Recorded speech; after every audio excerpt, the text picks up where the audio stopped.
Listo. Ahí sí me escuchan bien, ¿cierto?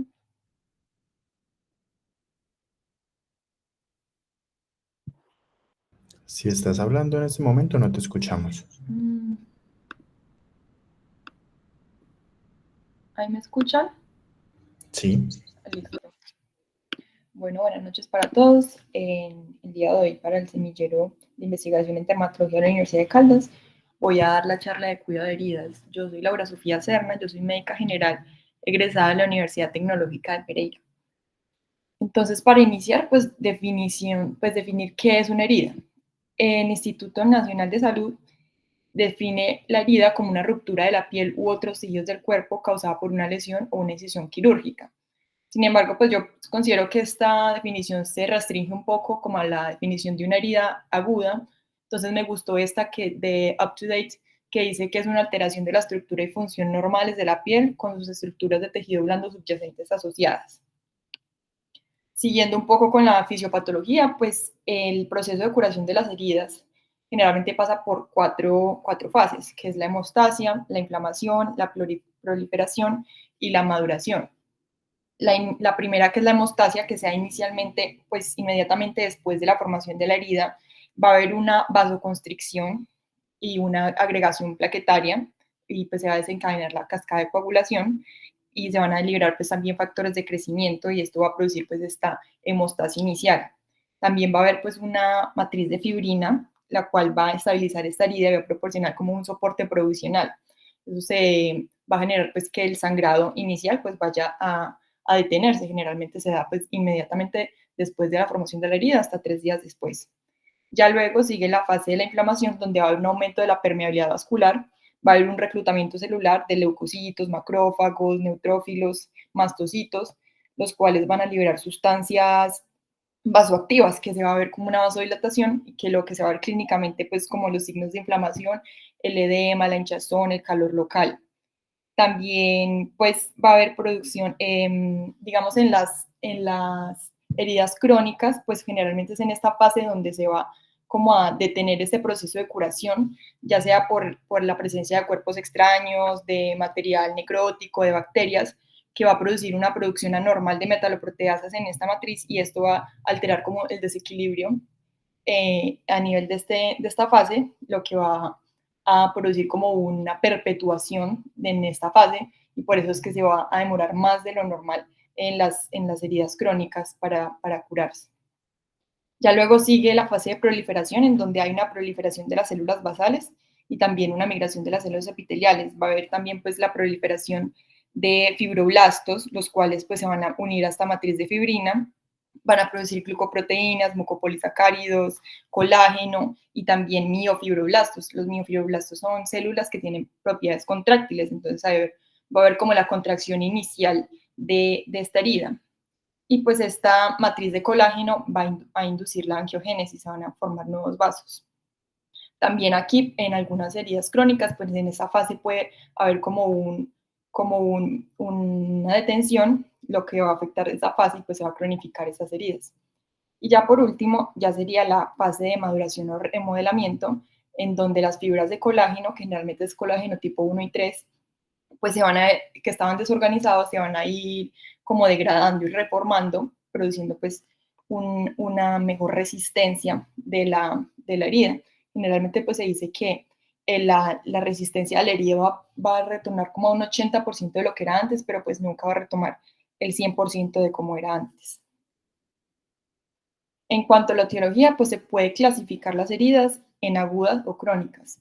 Las agudas generalmente son por mecanismos traumáticos como abrasiones, perforaciones, lesiones por aplastamiento, lesiones térmicas, disparos, mordeduras, cirugías, etc. Y ya las crónicas, que son asociadas a alteraciones fisiológicas que van a retardar o impedir la cicatrización de esas heridas, generalmente por mecanismos que disminuyen el flujo sanguíneo, por ejemplo, en una obstrucción arterial, en una enfermedad arterial periférica, o por ejemplo una compresión vascular, por ejemplo un hematoma, o en una inmovilidad que causa pues una presión focal constante, o una oclusión microvascular, digamos en una vasculitis. Todo esto va a producir pues una ruptura isquémica, va a impedir pues este proceso de cicatrización que expliqué anteriormente, y eso va a producir que se retarde ese proceso de curación y que duren más de lo normal. Generalmente se define que duran más de 6 semanas las heridas crónicas. Bueno, en cuanto a la evaluación inicial, pues debe incluir los siguientes componentes. Inicialmente, pues la ubicación anatómica, ya que esto va a proporcionar información sobre las posibles causas de la herida. Por ejemplo, si es una herida en la zona sacra, en un paciente postrado, en cama o inmóvil, pues ya uno pensaría que puede ser una úlcera por presión. O de pronto es una herida a nivel de miembro inferior, con edema, con cambios cutáneos, pues uno pensaría en una úlcera necrótica. O digamos es una úlcera a nivel de la planta del pie, pues uno podría pensar en una úlcera neuropática, por ejemplo. También hay que ver el grado de daño tisular. Puede ser de espesor parcial, es decir, que solamente afecta la capa epidérmica y térmica, o de espesor completo, que ya también afecta las capas subcutáneas. También hay que ver el tipo de tejido pues, en el lecho, que podemos ver si es un tejido viable, como por ejemplo acá que se ve pues el tejido de granulación, que es un tejido pues rojo, y pues ya se puede, o pues también se puede ver como rosadito, como un tejido epitelial pues en cicatrización. Y ya si es un tejido no viable o necrótico, que ya se pueden ver como un espacelo, una escara, que puede ser negra o café, o un espacelo de fibrina, que se puede ver pues como estas costras adherentes amarillas, que ya sería pues un tejido no viable. También siempre pues también hay que medir el tamaño de la herida, no solamente pues en su diámetro, sino también en su ancho. Y si las heridas son profundas, pues medirlo con ayuda de un hisopo a su nivel más profundo. Hay que ver también los bordes de la herida de la piel y, y la piel perilesional, porque eso da información no solamente de la duración de la herida, sino como que ayuda a determinar la etiología. Por ejemplo, unos bordes definidos pueden como orientar a una úlcera por presión, y unos bordes de pronto indefinidos, irregulares, también podría ser característico de una úlcera venosa. En cuanto al dolor, pues también es muy importante porque también orienta sobre la etiología y la cronicidad, y pues también es un punto muy importante a tratar. Pero pues hay que tener en cuenta que el grado del dolor no siempre se correlaciona con la extensión de la lesión. Por ejemplo, en un desgarro cutáneo, pues como eso solamente va a afectar la parte más superficial de la dermis, pues entonces eso va a exponer las terminaciones nerviosas y entonces va a ser muy doloroso, aunque no sea pues una herida muy profunda. En cambio, digamos, en una úlcera neuropática, donde el paciente pues presente una neuropatía, de pronto puede que no sienta el dolor, que sienta poquito o no sienta dolor, pero que la herida sí esté muy comprometida. También el dolor es muy importante para evaluar la presencia de infección, que es otro punto que también hay que evaluar, ya que es un signo de que hay una infección. Pues también hay que evaluar los signos de infección, de una infección local, por ejemplo, pues los signos de eritema, calor, edema, secreción purulenta, que se esté demorando más de lo normal en cicatrizar la herida, que haya un dolor que esté aumentando o que pues sea nuevo, que antes no esté, o pues el mal olor. O también signos de afectación sistémica, como por ejemplo linfangitis, malestar general, fiebre o adenopatías. Existen unas mnemotecnias que sirven como para evaluar los signos clínicos que identifican una colonización bacteriana. Por ejemplo, para las heridas superficiales tenemos esta mnemotecnia NERDS, que es un acrónimo en el cual pues la N significa que es una herida que no mejore, es decir, que no haya disminuido su diámetro o que haya aumentado en el último mes. La E pues de que haya presencia de exudado, la R de rojo y sangrante, que no es lo mismo que un tejido de granulación. En este caso sería un tejido ya muy como friable, pues que sangre muy fácilmente, y eso significa pues que hay una mayor vascularización de la necesaria, y generalmente eso es por un estímulo bacteriano. También la presencia de detritus, como habíamos visto, pues de pronto presencia de escara, un esfacelo de fibrina, que eso pues es secundario a la muerte celular, ya que en estas condiciones hostiles pues las células no pueden crecer, entonces van muriendo y van generando estos detritos. Y el S, pues el mal olor, que después de ser resultado de la proliferación bacteriana. Se dice que si se cumplen tres de estos 5 criterios, pues esta mnemotecnia tiene una especificidad del 80% y una sensibilidad del 73%. Y ya para las heridas más profundas se puede utilizar esta mnemotecnia Stonis, donde pues es que también el tamaño esté en aumento, la temperatura esté en aumento. OS, que es un término para definir hueso, es decir, que haya exposición de hueso, que haya pues una nueva área de desintegración en los márgenes de la herida, que haya presencia de exudado, eritema o edema, o también pues el mal olor. Entonces podemos ver que el dolor es uno de unos signos pues muy indicativos de infección. También para la evaluación inicial pues podemos evaluar cuál es la etiología, pues viendo como las características de estas lesiones. Por ejemplo, en una lesión por presión, pues generalmente eso se da sobre una prominencia ósea o de pronto asociado a un dispositivo médico que produce una presión intensa prolongada. Generalmente las heridas tienen pues bordes definidos, se ven como circulares. En las úlceras venosas generalmente pues se da en las extremidades inferiores, sobre todo en el maléolo medial. Eso se debe pues a una incompetencia de las venas que va a producir un reflujo de sangre, va causando edema y este edema pues con el aumento de la presión puede producir úlceras. En estas úlceras los bordes son irregulares, pueden ser muy exudativos y pues está asociado con algunos cambios en la piel, como por ejemplo pues cambios en el color, que se considera hemosiderosis, también lipodermatosclerosis, que ya es como también el engrosamiento del tejido adyacente, o también pues los signos de edema. En cuanto a las heridas arteriales, eso pues es secundario a isquemia tisular grave, generalmente es en la región distal, puede ser muy doloroso y a veces puede haber incluso exposición de tendones y huesos. Las úlceras neuropáticas, que también se llaman pues úlceras diabéticas, esas pues es porque hay alteración tanto de la sensación del dolor y la propiocepción, como también alteración de la microcirculación, lo cual va a retardar más ese proceso de cicatrización. Ahí se ven como úlceras como si fueran ensacabocados. Ya en cuanto a los desgarros cutáneos, pues esos son causados por fuerzas mecánicas, ya sea pues de cizallamiento, de fricción, y pues ya generalmente es en adultos mayores que tienen pues como estas pieles más frágiles, más delgadas, pueden ser pues muy dolorosas, pueden ser sangrantes y se clasifican según su grado de afectación. Las tipo 1, que solamente pues hay pérdida, pues no hay pérdida de la piel, la tipo 2 donde solamente hay pérdida parcial y la tipo 3 donde ya hay pérdida completa del colgajo de piel, entonces se puede ver pues todo el lecho expuesto. Y ya por último, el daño cutáneo asociado a la humedad, que generalmente pues es en pacientes, digamos, incontinentes o en alrededor de algunas ostomías, pues donde hay mucha humedad, que esto va a producir pues maceración de la piel, va a producir alteración de la barrera cutánea, de los mecanismos protectores de la piel, y eso va a producir también alteración de la microbiota local. Entonces es muy común que también haya una sobreinfección, sobre todo por cándida, en estas lesiones. Listo, ya en cuanto al tratamiento, pues hay varios objetivos que hay que cumplir. Uno de estos es prevenir y controlar la infección, ya sea con antibióticos tópicos que van a destruir los microorganismos o con antisépticos que van a inhibir el crecimiento microbacteriano. Eso pues utilizarlo en pacientes que estén con signos de infección o que estén con alto riesgo. No se debería usar pues como todo el tiempo ni a largo plazo.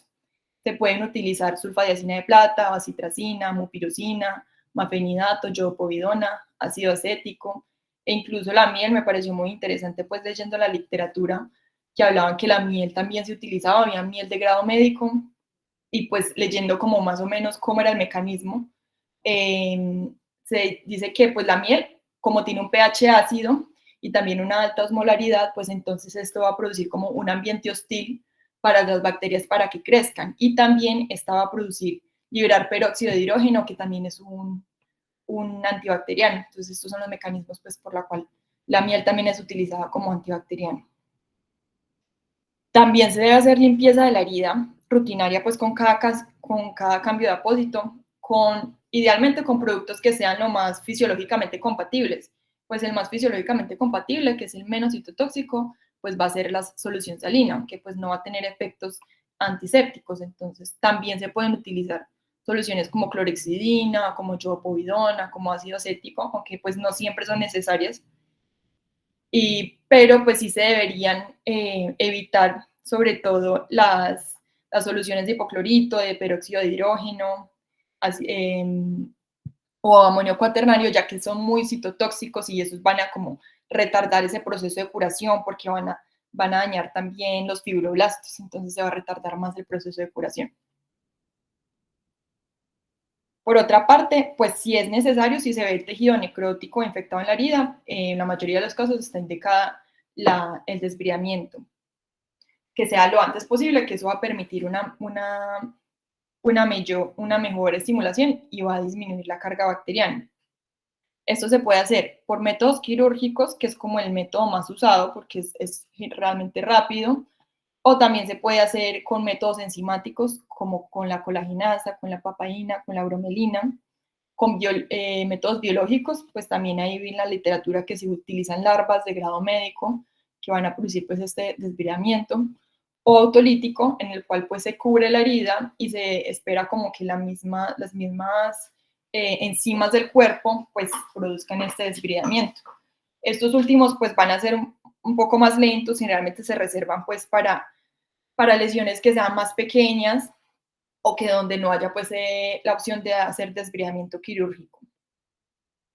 También hay que evaluar si pues hay requerimiento de cierre de la herida, por ejemplo, pues hacer un cierre primario con suturas o con grapas, hacer un cierre primario retardado, que es donde pues se deja como cicatrizar un poco los bordes de la herida y ya luego se hace un cierre primario, o ya un cierre secundario, pues donde se espera que pues se deja la herida abierta y se espera que forme tejido de granulación y que cicatrice por sí sola. Otro punto muy importante en el tratamiento es mantener la humedad adecuada, porque esto pues no solamente va a facilitar la cicatrización, también va a disminuir el dolor y pues va a disminuir el riesgo de infección. Generalmente pues para mantener la humedad adecuada se utilizan apósitos. Pues no es que tampoco es que se deje muy húmedo, pero tampoco se puede dejar muy seco, no es como dejar la herida para que se seque, nunca debería dejarse la herida como abierta como para que se seque, siempre debería estar como con una humedad ideal. Entonces para eso pues se utiliza la oclusión, que pues el objetivo de la oclusión es como absorber el exceso de fluidos mientras mantenga un ambiente húmedo. También sirve para desbridar el tejido necrótico, pues poniendo de pronto agentes enzimáticos con el mismo desbridamiento autolítico. Va a mantener también la hemostasia, va a disminuir el edema por compresión y también pues va a prevenir de infecciones. Ya entonces, dependiendo cuál es el tipo de heridas, pues uno ya elegiría cuál es el tipo de apósito que puede usar. Por ejemplo, en heridas que sean húmedas, exudativas, se puede utilizar alginato de calcio, colágeno o algunas espumas o hidrocoloides que tienen como propiedades hidrofílicas que van a absorber pues este exceso de humedad, estos exudados y van a permitir mantener una buena humedad. Y ya de pronto en heridas que sean secas, pues se pueden utilizar geles de colágeno, hidrocoloides o de pronto un, un film transparente. Generalmente las heridas que son profundas, pues debería uno empaquetar. Generalmente se hace con gasas que sean embebidas, sobre todo en solución salina, para evitar pues el exceso de, de humedad o que no se seque la herida. Ya si, por ejemplo, aquí tenemos otros ejemplos, por ejemplo, en heridas que sean profundas o en heridas donde haya exposición de huesos o en material de osteosíntesis, se pueden utilizar terapia de presión negativa, pero esto sí ya debería reservarse en cierre primario retardado o en estos efectos graves, profundos. No debería utilizarse sobre vasos sanguíneos, ni nervios o fístulas, pues porque, como su nombre lo indica, genera una presión negativa. Aquí tenemos pues el ejemplo del apósito de hidrocoloides, pues que está compuesto de proteínas muy absorbentes y estas van a absorber el exudado y se va a volver como gelatinosito, y entonces es muy buena opción en heridas pues húmedas. O también los apósitos de espuma, que también son muy buenos en heridas húmedas. También estos apósitos, pues ya que son húmedos, no se van a adherir tanto a la piel y esto va a mejorar pues como el manejo del dolor al momento de retirar y cambiar los apósitos. Entonces, pues también el dolor es un punto muy importante para manejar, porque primero pues hay que evaluarlo porque además de que puede indicar una infección, también puede indicar de pronto que también haya alguna otra causa, por ejemplo una fractura o de pronto que siga habiendo un cuerpo extraño. y pues siempre deberíamos manejarlo de acuerdo pues al grado del dolor. También es importante manejar la piel perilesional, ya que las heridas, por ejemplo, las heridas húmedas que están supurando, o un apósito pues que se deje húmedo por mucho tiempo puede provocar pues la maceración de la piel perilesional y eso va a alterar pues la cicatrización de la herida. Entonces se pueden utilizar o cremas, ungüentos de barrera cutánea o toallitas protectoras o láminas protectoras de la piel para proteger esta piel perilesional. Y por último, en el manejo, pues una de las partes más importantes claramente pues va a ser el manejo de las comorbilidades según lo que tenga el paciente. Por ejemplo, en pacientes con úlceras con presión, pues habría que minimizar la presión y cizallamiento, rotando de posición el paciente. Pues ahorita más adelante vamos a hablar un poquito más de eso. En heridas, por ejemplo, neuropáticas, reducir el riesgo de que se produzcan lesiones adicionales. En heridas por vasculares, pues controlar el edema, sobre todo por compresión. En heridas arteriales, sobre todo, pues la base del tratamiento va a ser la perfusión. También el control glicémico en pacientes hiperglicémicos con diabetes.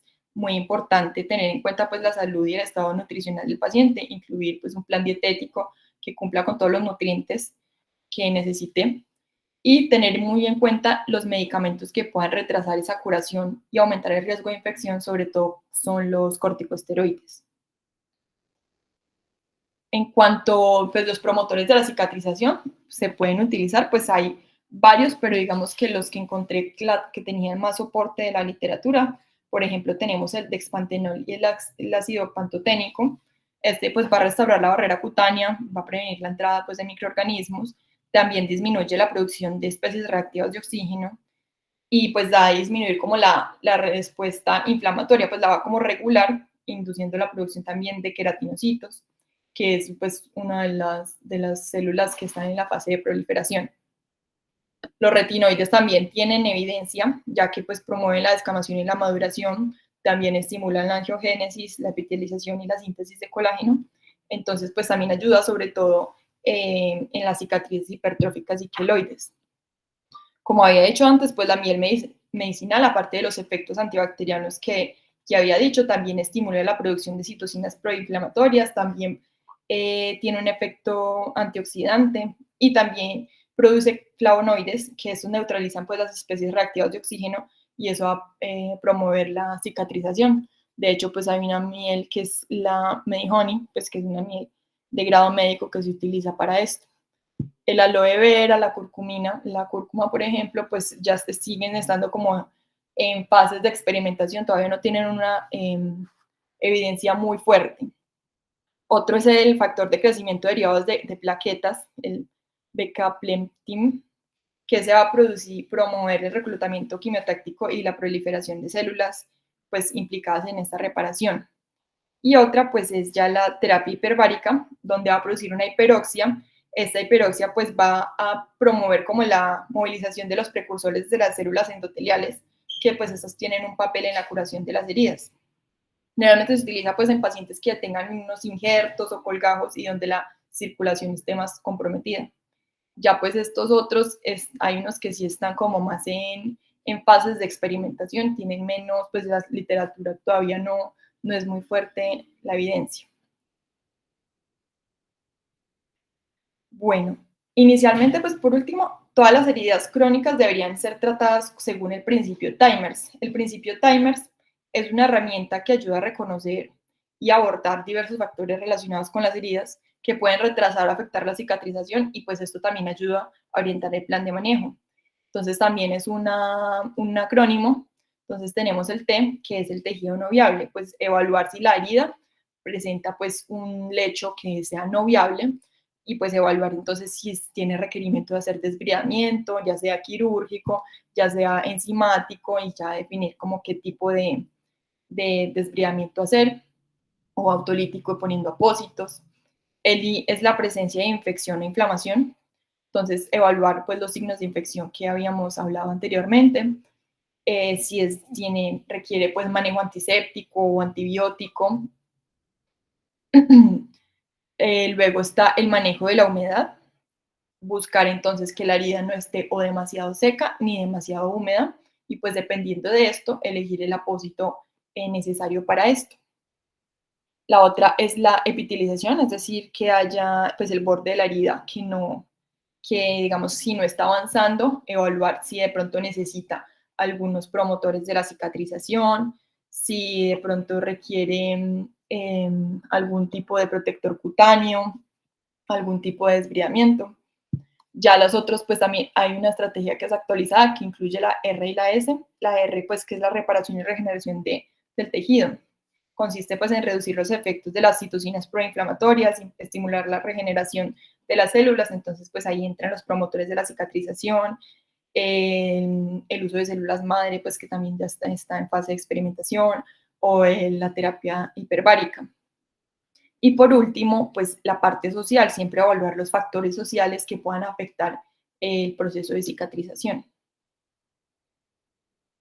Ya finalizando, en cuanto pues el manejo específico según la etiología, entonces tenemos el manejo de las úlceras venosas, pues el pilar de tratamiento siempre va a ser la terapia compresiva, utilizando pues una compresión de 30 a 40 milímetros de mercurio, elevando la extremidad, pues también el ejercicio, por ejemplo caminar, pues estimula los músculos, que va a mejorar esta acción. Y también pues utilizar todas las terapias de manejo de heridas. En cuanto al manejo de las úlceras arteriales, pues el manejo inicial siempre va a ser manejar la causa adyacente. Entonces, restaurar ese flujo arterial, por ejemplo, utilizando stents o haciendo una dilatación o haciendo un bypass. Y pues ya el resto, pues hacer como el protocolo TIME que se había explicado anteriormente. Para las úlceras por presión, pues sobre todo controlar pues la humedad, hacer una buena hidratación, cambiar el paciente de posición cada hora o 2 horas y pues hacer como cambios pequeños cada 15 minutos para evitar pues esta sobrepresión sobre la herida. Y para las úlceras diabéticas, pues con las úlceras neuropáticas, pues la base del tratamiento siempre va a ser el control glicémico. Entonces, pues inicialmente hacer eso, pero también evaluar pues si hay enfermedad arterial periférica, si necesitan pues como terapia también como de manejo de cargas, y manejos pues con enfermería para el manejo de estas heridas. Y listo, eso sería todo.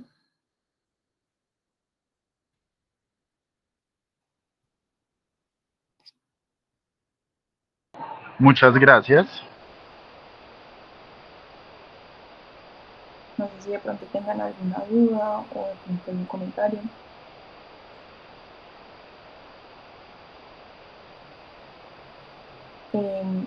Luisa creo que levantó la mano.